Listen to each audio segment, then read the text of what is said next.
The NFL draft round one was amazing. Again, like we said earlier in the show, the best round one in recent history. The trades, the picks, players sliding up and down. It was awesome. It was absolutely fun. One of the most enjoyable round one drafts that I've seen in a very long time. And really, a shout out to Philadelphia. I was really thinking they were just, the fans were going to be terrible. I knew they were going to boo Roger Goodell. We all do it. It's fun. It's tradition now. But it just seemed like, I don't know, I thought they were going to boo every single pick and just be kind of just disrespectful and just annoying. You weren't bad. You weren't bad. So excuse me, judging wrong, my fault. Awesome, just awesome by Philadelphia. And I believe they said there was like 70,000, 20,000 or 70,000 fans showed up. That's incredible. Absolutely incredible. So what we're going to do, we got 5 different teams that we're going to talk about right now.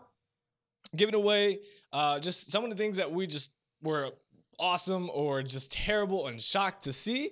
And we're going to give grades for each of those teams. Now, if you want your specific team, let me know. We can do it here pretty soon. We could also talk about it. But first, and this is no particular order, this is just what came to my mind, what I want to talk about, and just start jotting it down. First, the Cleveland Browns. 3 first-round picks after they traded up and down. But did they select the right 3? Now, they selected Myles Garrett, Jabril Peppers, and David Njoku.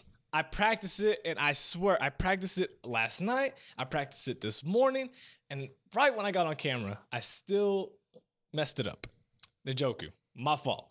Now, of course, we all love the Garrett pick, and I am a fan of the Njoku pick. So when this happened, when Garrett was picked, happy, Browns, you made a smart decision. Kind of the obvious choice, but it's the Browns. But then they traded back. And I started thinking, look at the picks they're starting to reel in. They got, at the time, 2 2018 first rounders, 3 2018 second rounders. I'm thinking, this is amazing. These guys, this is not the Browns of the past decade. This management, the front office management, they're smart. They know what they're doing, and they're making some smart picks. And then they selected Jabril Peppers. Now, don't get me wrong. I don't want people coming at me. I know they will anyways. I like Jabril Peppers. I like his personality. I liked watching him in high school and college. Problem is, I don't think he will succeed at the next level. Again, it's April. He hasn't even played it down. He hasn't even had practice. But I don't like this pick by the Browns. This then reminded me maybe the Browns haven't changed. They're going for the flashy guy that really just doesn't fit their system. Jabril Peppers, unless they put him at nickel, I don't see him succeeding at the next level. Just an early takeaway, and the guys they could have had that would have immediately contributed to the team at that point with that pick would have been a better option than selecting Jabril Peppers. Then, going later in the draft, they traded back up and selected Miami tight end David Njoku. Now, again, I love this guy. The Giants, shockingly, they went with Evan Ingram over Njoku to select the tight end. Browns were saved by this because they were able to get him. I like Njoku. He's my second overall tight end, of course, O.J. Howard being the first. And I like his playing style, and I believe he's going to contribute right away. So, Browns, I like 2 of your 3 picks. I'm just a little concerned with Jabril Peppers' pick, and was it really just that flashy you're trying to do something that just doesn't fit you?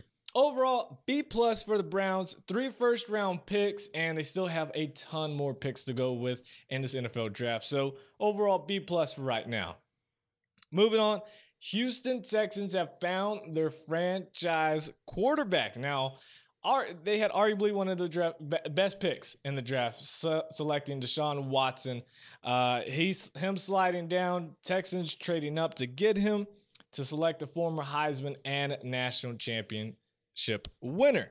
Now, after the selection, Texans GM Rick Smith said that they were preparing and ready to go with Tom Savage as a starting quarterback into the season of 2017. Here's the deal. It's only April. So for Texas fans thinking, are you serious? Why would you select him? Or seeing this as a smoke? It's only April. Deshaun Watson is the future franchise quarterback for this team.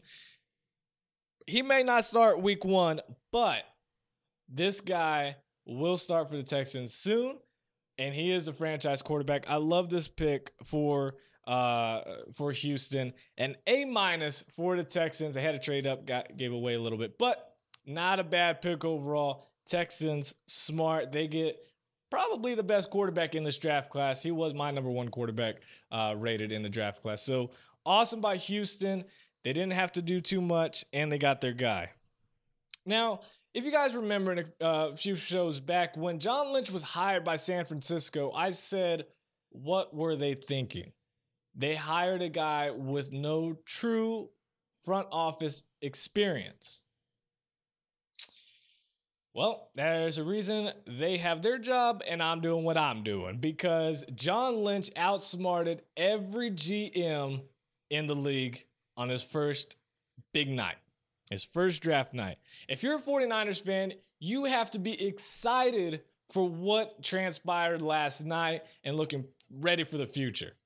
Not only did you trade down one freaking spot from second to third, you were able to haul in a ton of draft picks by the stupid Bears, who we'll get to in just a second.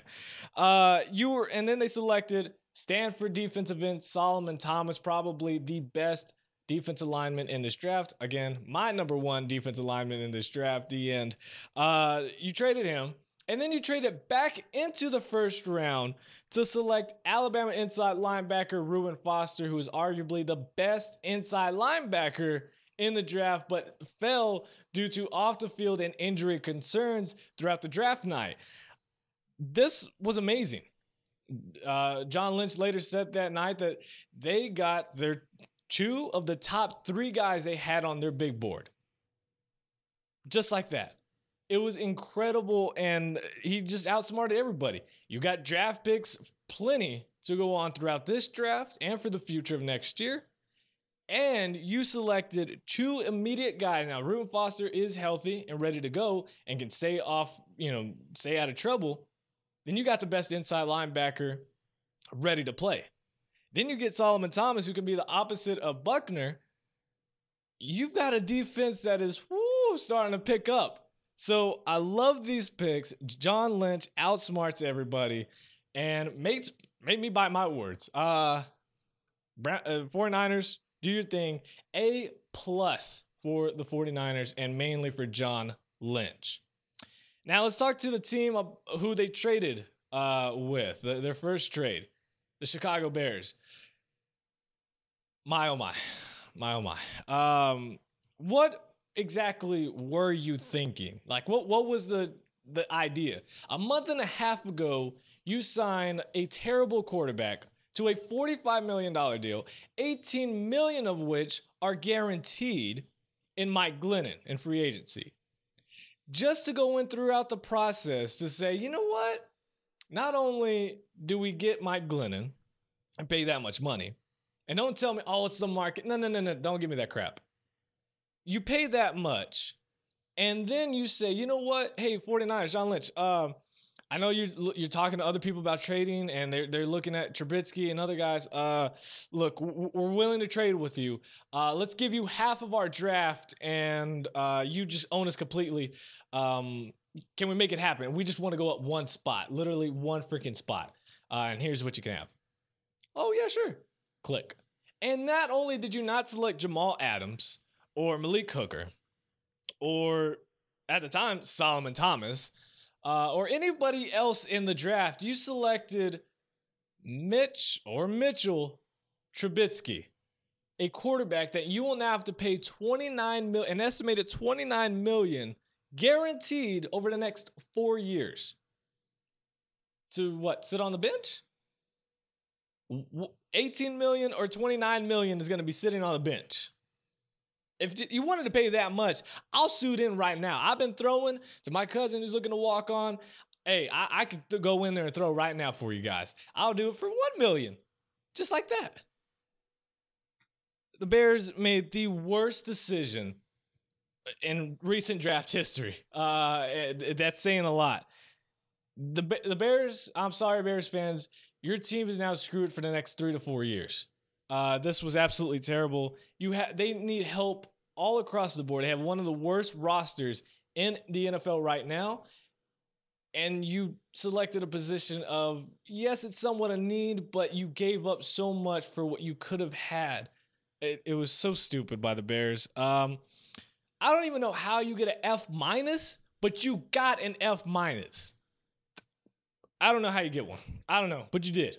You did. Good job, Browns. Or Bears. My fault, Browns. That was... I'm used to, saying that. My fault. Finally, the last team we're going to talk about is the Kansas City Chiefs. They went out and traded up to get the gunslinger from Texas Tech, from Lubbock, Texas. They selected Texas Tech quarterback Patrick Mahomes, and I love this pick. Not as a Chargers fan, though, because this guy we're going to see twice a year in a couple years when he's ready. Now, this is a smart pick for Patrick Mahomes and the Chiefs. Mahomes gets to sit under quarterback guru Andy Reid and a pretty solid quarterback in Alex Smith. Now, the problem is for Alex Smith that he's now has a problem. The thing is, he's got 2 years left on his contract, and you're thinking, all right, he's getting a little bit older, so he most likely knows let's just get a Super Bowl and maybe I retire and I'm ready to move on.